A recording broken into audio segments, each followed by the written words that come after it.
So finally test तो हो गया और अभी मैं निकल रहा हूँ हॉस्टल के लिए। और अगर बात करें मार्क्स की, इस वाले टेस्ट में बने हैं। Hello everyone, good morning everyone. अभी ये टाइम देखें 8:50 के आसपास हो रहा है और अभी जस्ट मैं उठा हूँ कुछ देर पहले ही, मतलब 15-20 मिनट हो गए उठे हुए। और मैं नीचे गया था ब्रेकफास्ट के लिए, तो ब्रेकफास्ट तो खत्म हो चुका था क्योंकि जो ब्रेकफास्ट का टाइमिंग होता है वो 8 बजे तक का ही होता है। तो मैं जाहिर सी बात है लेट गया था और अभी मुझे लग गई है भूख, तो मैं सोच रहा हूँ कि कुछ खाया जाए। तो मैं सोच रहा हूँ कि क्यों ना आज मैगी बनाई जाए। तो चलिए आज बनाते हैं अपन मैगी और आपको भी दिखाते हैं कि हॉस्टल में मैगी कैसे बनाते हैं। ठीक है, तो ये प्रोसेस आज आपको देखने को मिलेगा कि हॉस्टल की सिंपल सी सादी सी और 2 मिनट वाली मैगी कैसे बनती है। तो पहले तो फटाफट से चलेंगे अपन दुकान पे और वहां से मैगी लेके आएंगे, देन अपन मैगी बनाएंगे। तो चलो लेट्स गो।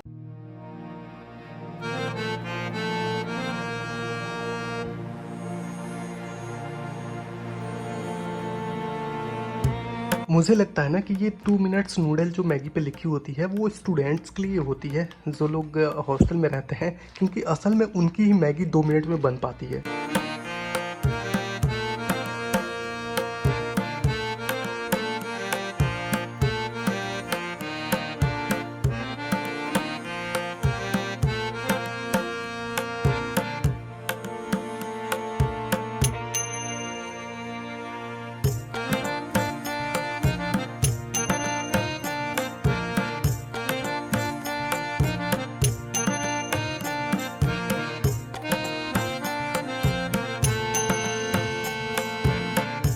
तो भाई साहब ये देखो, हमारी मैगी बिल्कुल बन के तैयार हो चुकी है विद इन 5 मिनट। बस यही प्रोसेस होता है यार कि पानी थोड़ा सा बॉईल करो, देन उसमें मैगी डालो और मैगी मसाला डालो और थोड़ा सा जितना भी पानी आपको रखना है उतना रखो, बाकी पानी जला दो, बात खत्म। तो कैसा लगा आपको हमारा मैगी बनाने का तरीका? यही प्रोसेस होता है हमेशा। अभी देखो कितना शानदार बना है ना, कितना टेस्टी बना है ना, ये देखना, है ना। और उसके बाद से मैंने उठाई अपनी इनऑर्गेनिक की कॉपी और फटाफट से 1 घंटे में एक चैप्टर निपटा डाला। भाई साहब मैं इनऑर्गेनिक में अपने नोट्स पढ़ के जाता हूँ और काफी हद तक क्वेश्चन उससे बन जाते हैं क्योंकि हमारे नोट से ही क्वेश्चन आते हैं। और अगर तैयारी की बात करें तो तैयारी लगभग ठीक ठीक सा हुआ है और ये वाला जो टेस्ट है वो LNDLP मेजर टेस्ट है। देखते हैं क्या होता है। तो चलिए, पढ़ाई तो बहुत हो गई, अब अपन निकलते हैं डायरेक्ट एग्जाम सेंटर पे।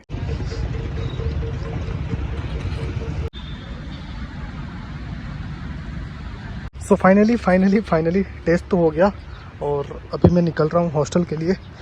और ये कह सकता हूँ कि जो एलन मेजर जो क्लासरूम वाला था उससे तो कहीं ज़्यादा ये वाला पेपर अच्छा हुआ यार। हालांकि ये फुल सिलेबस था, फिर भी अच्छा पेपर गया है और उससे कहीं ज़्यादा अच्छा मार्क्स आएगा। चलो अभी फटाफट से हॉस्टल चलते हैं, बाकी की बातें हॉस्टल पे ही करेंगे बिकॉज यहाँ पे बात करने से कोई फ़ायदा नहीं, बहुत ज़्यादा धूप हुआ है। तो ये रोड जाता है हमारे हॉस्टल की तरफ, देख रहे हो अंदर जितना भी दिख रहा है ना सारे के सारे हॉस्टल्स हैं। और इधर देखो, इधर भी हॉस्टल वगैरह हैं, ये रोड और ये है एलन की बिल्डिंग, अभी इधर से हाफ दिख रही है। यार हॉस्टल तो जा रहा हूँ लेकिन अभी लगी है मुझे भूख और ये देखो अभी टेस्ट पेपर भी लिया हूँ, तो मैं सोच रहा हूँ कुछ खा पी के चलते हैं। आगे एक दुकान है पानी पूरी वाली, वहाँ से पानी पूरी खाएंगे।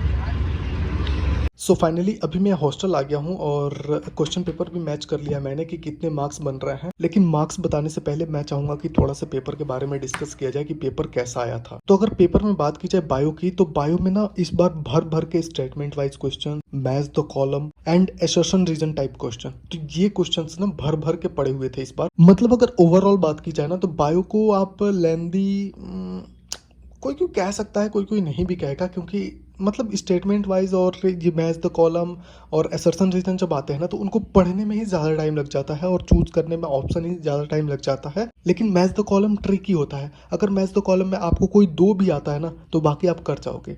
तो वो तो सही था, लेकिन असर्शन रीजन और स्टेटमेंट वाइज में थोड़ा सा टाइम लग गया। वैसे मैं अक्सर 50 से 55 मिनट में अपना बायो कर ले जाता हूँ, लेकिन इस बार थोड़ा सा मुझे लग रहा है 5-10 मिनट ज़्यादा लगा था। 1 घंटे के आसपास इस बार टाइम लग गया था बायो कंप्लीट करने में। और अगर फिजिक्स की बात करें तो फिजिक्स को मैं कह सकता हूँ कि मॉडरेट सा था, मतलब इतना भी ज़्यादा टफ नहीं था।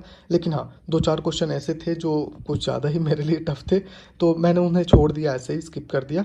और बाकी ढेर सारे क्वेश्चन मैंने किए भी हैं और गलती भी हुई है। अभी मैं आपको बताता हूँ कितने मार्क्स बने हैं। और केमिस्ट्री का पेपर बड़ा ही बैलेंस बना था भाई, मतलब तीनों पार्ट से ना अच्छे क्वेश्चन बने थे और अच्छे नंबर ऑफ क्वेश्चन, मतलब लगभग सेम वेटेज था तीनों पार्ट के। वैसे इनऑर्गेनिक का मैं नोट्स पढ़ के गया था, तो नोट से ही क्वेश्चन आए थे, जो एलन में नोट्स बनवाए गए थे उन्हीं नोट से क्वेश्चन आए थे, तो मैं कर ले गया, इनऑर्गेनिक अच्छे से कर ले गया। और अगर ऑर्गेनिक की बात करें तो ऑर्गेनिक भी मैं अच्छे से कर ले गया था। वो अलग बात है कि 2 क्वेश्चन गलत हो गए लेकिन मजे की बात है कि इनऑर्गेनिक में मेरे एक भी क्वेश्चन गलत नहीं हुए। हालांकि मैंने क्वेश्चन छोड़े हैं, लेकिन जो भी किए हैं वो सारे के सारे सही हुए। हाँ, फिजिकल में एक गलत हुआ है, लेकिन ठीक है भाई, गलत भी होना चाहिए यार, मतलब होना नहीं चाहिए यार, हो जाता है यार गलत, आपसे भी होता होगा। तो वही बात है जी, 3 क्वेश्चन केमिस्ट्री में मेरे गलत हो गए, 2 ऑर्गेनिक के साइड और 1 फिजिकल में। और अगर बात करें मार्क्स की, तो पहले तो मुझे पिछला वाला मार्क्स याद आता है, जो मैंने डीएलपी वाला पिछला दिया था, तो उसमें मार्क्स बने थे 611 नंबर। और इस वाले टेस्ट में बने हैं, आपको दिखाता हूँ मैं, ये देखो, मैंने यहाँ पे 2 नंबर आपको दिख रहा होगा, इसकी 2 कहानी। अरे भाई कितना ब्लिंक करेगा, इधर आ जा। हाँ, ये देखो, पहले मैं काउंट किया था तो वहाँ पे आया था 624 नंबर, 624। देन मुझे बाद में पता चला कि एक और क्वेश्चन मेरा गलत है, मतलब 4 नंबर तो क्वेश्चन गलत हुआ, उसका हो गया, और एक माइनस 5 मार्क्स, तो 619 नंबर इस बार बन रहे हैं मेरे इस मेजर डीएलपी में, जो कि फुल सिलेबस था। तो ठीक है, नंबर बढ़े हैं, ये अच्छा लग रहा है। और उम्मीद यही करता हूँ कि अब ऐसे ही नंबर बढ़ते ही जाएंगे, मतलब 8-10 नंबर भी अब इंक्रीज करते जाऊंगा ना सारे टेस्ट में, फिर भी मैं 670 के आसपास पहुँच जाऊंगा। तो उम्मीद तो यही है कि अच्छा करूँगा। देखते हैं। वैसे कैसा लगा आपको ये मार्क्स, प्लीज़ कमेंट सेक्शन में